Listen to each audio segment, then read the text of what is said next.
Hammaga salom. Sinov davrida biz sharhlar va javoblar deb nomlangan kanalimizda yangi bo'lim ochamiz.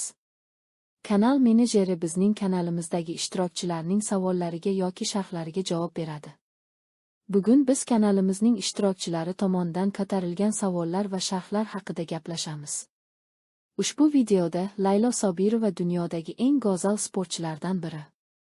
Davron Arabjonov. Men o'zimni zamondan ancha orqada qolgandek his qilyapman.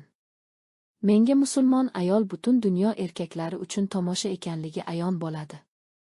Dahsport, siz zamondan orqada emassiz. Siz barchamiz hurmat qiladigan hayot tarziga ega insonsiz.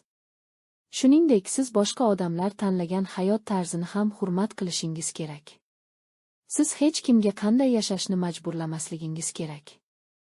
Agar biz buni chuqur tushunsak, odamlar o'rtasida hech qanday muammolar bo'lmaydi. Fan, model bo'lib ishlasa ham bo'larkan, lekin kurashni tanlabdi. Dahsport, men siz bilan qo'shilaman. Nima uchun Laylo Sobirova qiziqarli sportchi? Chunki u bu ikki narsani birlashtiradi, go'zallik va kuch. Najmiddin Sharopov, sportchilar xalat kiyishsa yaxshi bo'lardi. Dahsport, hazil bilan aytganda. Bu yoqimli bo'lishi mumkin, lekin biz bilganimizdek aksariyat erkaklar xalatsiz sportni yoqtirishadi.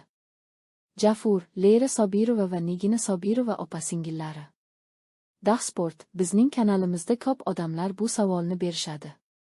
Laylo va Nigina opa-singil emas.